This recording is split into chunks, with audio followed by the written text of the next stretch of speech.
Salut! Alors aujourd'hui j'avais envie de vous faire une vidéo sur les pires conseils reçus chez Sephora, que ce soit pour moi ou même des conseils qui ont été adressés à d'autres personnes que moi. Pour commencer, je vais faire un disclaimer parce que généralement les gens ont tendance à vouloir penser qu'on est là pour dézinguer une marque, un truc et tout ça. Absolument pas, j'ai absolument rien contre Sephora. Si ce n'est que par moment, il s'est passé des choses dans leur magasin qui font que ça m'a interpellée. Il n'y a pas que les vendeuses qui sont pas sympas des fois, hein. Il y a aussi les clients, ça faut pas l'oublier. J'ai moi-même un métier en rapport avec le public, les gens ne sont pas forcément toujours très faciles à gérer. Ça c'est quelque chose qu'il faut quand même admettre. Donc du coup c'était un sujet que je voulais aborder avec vous, c'était pas uniquement pour dire ah ouais mais moi il m'est arrivé ça, on m'a dit ça. Le premier conseil que j'ai reçu un jour et que j'ai trouvé juste, hallucinant, ça doit dater d'à peu près une dizaine d'années, je commençais un petit peu à m'intéresser au fond de teint, en sachant que pour moi le fond de teint c'est toujours un peu compliqué, je vous l'avais expliqué. Je suis rousse, j'ai des taches de rousseur et donc en fait quand je ne suis pas maquillée, mes taches de rousseur me donnent un côté un petit peu hâlé comme ça, un petit peu orangé, que je n'ai pas évidemment dans le cou, sur les mains ou sur le reste du corps. Et donc il y a une démarcation comme ça, mais c'est une démarcation qui est naturelle. Et donc je vais chez Sephora et je demande quelques renseignements au sujet de fond de teint parce que je savais pas trop quelle teinte prendre, etc. Moi à l'époque je pensais que le fond de teint on choisissait la couleur sur le poignet, alors jamais de la vie parce que le poignet en fait ça va vous aider par rapport à la couleur de vos veines pour savoir si vous avez des sous-tons neutres, etc., etc. Et donc déjà je faisais cette erreur. Et elle me dit oulala pour vous ça va être compliqué parce qu'en fait vous avez des taches de rousseur, donc vous avez déjà une première démarcation sur le visage qui est pas très jolie. Il faudrait camoufler tout ça. Elle me dit il faut prendre un fond de teint extrêmement couvrant, comme ça vous pourrez retrouver la même couleur que le cou. Ben écoute, ma grande, non, en fait, non. Je vais vous dire un truc, ça m'avait choqué à l'époque, parce que moi, mes taches de rousseur, j'en suis fière. C'est ma marque de fabrique, c'est comme ça, je suis née avec, je mourrai avec, et je suis fière d'avoir des taches de rousseur. Et ça m'avait un peu choqué, la façon dont elle avait parlé comme ça de mes taches de rousseur. Donc je l'avais laissé parler, j'avais laissé faire, et je me suis dit après coup, mais comment on peut décemment dire à quelqu'un, oh là là, vos taches de rousseur, machin, tout ça. Enfin, pour moi, ça paraît juste hallucinant, quoi. Et le truc, il est là, c'est que je me suis dit, elle réalise même pas que à cause de ces bêtises, elle pourrait me faire avoir des complexes encore plus si jamais j'en avais, ou alors en créer, alors que je n'en ai absolument pas. Du coup, j'étais allée chez Kiko, et la vendeuse chez Kiko avait eu un discours complètement différent. Mais non, vous avez des taches de rousseur, c'est trop beau, faut absolument les laisser, faut les montrer. En plus, vous n'avez pas besoin de mettre du fond de teint partout. Vous pouvez travailler votre fond de teint d'une manière complètement différente. Et là, je m'étais dit, waouh, c'est le jour et la nuit, quoi. Le but, c'est de vendre aux gens. C'est ça qu'il faut pas oublier. C'est pas de leur faire peur, ni de leur créer des complexes, ni de les mettre en colère, ni de faire en sorte qu'ils reviennent pas dans le magasin. Sauf si effectivement, vous n'avez pas envie de garder votre boulot et que pour vous, le meilleur moyen, c'est de faire en sorte que les gens reviennent pas, que les gens râlent et de vous faire virer. Parce que moi, je vois pas d'autre solution, quoi. Là, je me dis, c'est quand même fou. Donc ça, c'est le pire conseil que je pense avoir reçu chez eux. Et je me souviens une fois, dans le Sephora de Perpignan, il y avait des clients, en fait, qui étaient en train de se demander quel type de parfum ils pourraient offrir. Et donc, il y a une vendeuse qui arrive comme ça, au premier abord très sympa, qui leur demande quel type de parfum ils cherchent, pour qui, comment, pourquoi, quel budget, machin. Et au bout d'un moment, les gens finissent par dire mais c'est quand même hors de prix, pour nous ça fait cher, etc. On sentait que c'était des gens qui ou ne souhaitaient pas dépenser plus parce qu'ils pouvaient pas, ou tout simplement n'en avaient pas envie. Peu importe, ils ont un budget, point à la ligne. Et la vendeuse a tellement été excédée, je pense, qu'à un moment donné, elle leur a dit mais écoutez, si vous trouvez que les parfums sont vraiment beaucoup trop chers, je vous conseille d'aller acheter du parfum chez Lidl. Nos regards se sont croisés avec les gens en question. Ils sont restés comme moi. Waouh, on avait les pattes sciées, quoi. Je me suis dit, mais comment on peut dire ça à quelqu'un? Enfin, c'est vraiment mettre plus bas que terre les gens. En gros, t'as pas de moyens, dégage, va ailleurs, quoi. J'ai trouvé ça d'une violence inouïe. Je me suis dit, mais waouh! Mais des expériences comme ça, je suis sûre que tout le monde en a eu, hein. Je me souviens chez Weight Watchers, parce que j'ai fait le régime Weight Watchers il y a peut-être maintenant une bonne vingtaine d'années. Je me souviens que l'animatrice nous avait expliqué un jour qu'elle était en période de perte de poids, comme ça, et qu'elle n'avait pas encore fini de perdre tous ses kilos, et qu'elle était rentrée dans un magasin et elle venait essayer des vêtements en taille 44. Et la vendeuse l'avait pris de très haut en lui disant mais madame, je n'ai pas votre taille, c'est pas la peine de venir chez nous, vous pouvez aller dans d'autres magasins. Et elle avait expliqué que ça l'avait profondément choquée de voir à quel point elle avait été méprisée par rapport à sa taille. Et donc elle s'était promis qu'elle reviendrait le jour où elle ferait une taille 38. Elle a fini son régime, elle est devenue une taille 38, elle est revenue dans le magasin, et là, elle nous expliquait qu'elle lui avait fait la misère.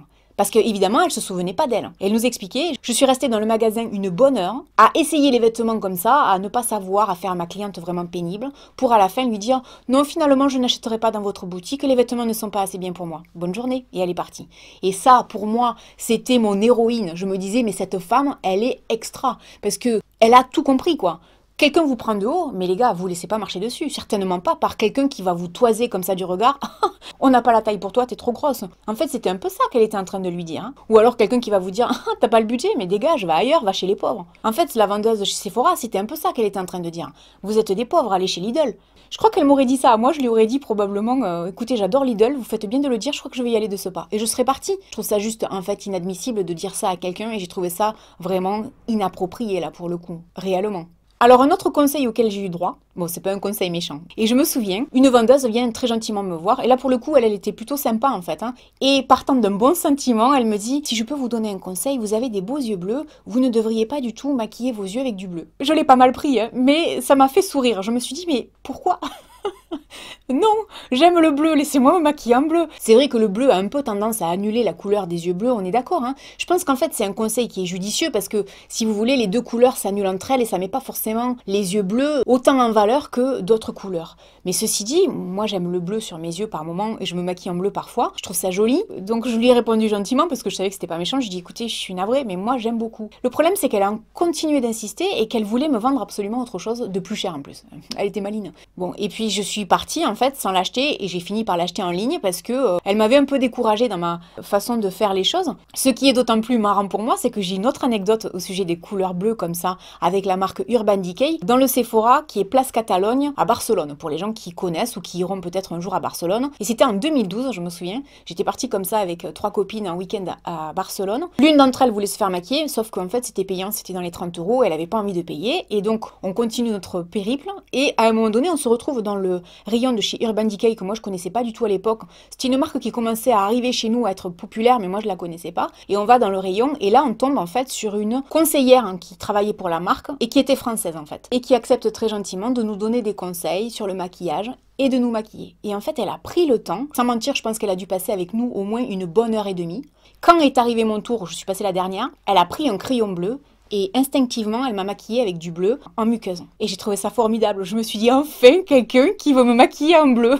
Et elle me dit comme ça, mais non, le bleu, il faut en mettre. Parce qu'à l'époque, si vous voulez, je suivais beaucoup les conseils de Christina Cordula. C'est pour ça que maintenant, je fais pas mal de vidéos où je vous dis que j'en reviens. Je pense que ces conseils sont judicieux et souvent sont faits pour aider, mais qu'on n'est pas tous obligés de les suivre. Et c'est souvent ça que je vous dis. Et là, pour le coup, elle m'avait donné envie de me remaquiller en bleu parce que je trouvais ça très joli. Et elle avait réussi son coup en fait. C'est pour ça que moi, quelques années après, quand je suis allée chez Sephora et que je tombe sur une vendeuse qui me dit non, non, le bleu c'est pas fait pour vous, j'ai pas eu envie de me défendre et de lui dire, ben écoutez, un jour je me suis fait maquiller par une responsable chez Urban Decay qui m'a dit que si je pouvais utiliser du bleu. Donc, mais vous voyez ce que je veux dire, c'est que de toute façon, vous tomberez toujours sur des gens qui vont vous dire tout et son contraire. Bon voilà, il y a à prendre et à laisser. Maintenant, je ne pense pas.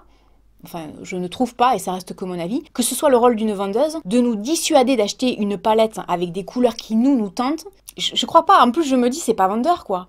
Quelque chose dont vous me parlez régulièrement dans les commentaires, c'est le fait d'utiliser les applications, vous savez, pour décrypter comme ça un peu la composition des produits que l'on a envie d'acheter. Je l'avoue, chez Sephora, elles sont pas super fans les vendeuses quand elles nous voient comme ça en train de faire défiler les trucs. Non, non, la dernière fois, j'en ai entendu une qui disait à une cliente, non, non, mais ces applications, elles sont pas bonnes du tout, il faut s'en détacher, c'est fait pour vous faire peur. Moi, au fond de moi, j'avais envie de lui dire, non, pas vraiment, en fait. En fait, faut pas oublier une chose, c'est que toutes ces applications vont tout simplement reprendre la liste des ingrédients et un par un, elle vous dit, ben voilà, ça c'est ça, etc. Le problème, c'est que quand vous vous rendez compte que par moment, dans certaines palettes de maquillage, vous vous retrouvez, et c'est le cas pour Urban Decay, avec du téflon, ben on a le droit quand même de se poser des questions. Mais la réalité fait que elles ne sont pas là pour vous faire peur, elles sont là pour vous renseigner. Maintenant, j'avoue que ça fait peur par moment. Donc, je peux comprendre qu'elles se disent, non mais nous on vend des produits, si on regarde les compos, on vend plus rien. Ce qui est dommage, c'est qu'en fait, Sephora ne propose pas comme aux États-Unis des rayons avec que du make-up clean. Alors peut-être qu'il y a des Sephora en France, où vous allez me dire si ça existe. Moi, je l'ai pas vu. Et je suis d'ailleurs convaincue que les gens iraient vraiment dans ces rayons-là. Et alors une remarque un jour qui m'avait tuée, j'étais en train de parler d'une crème pour le visage de la marque Lancôme et le pot coûtait 80 €.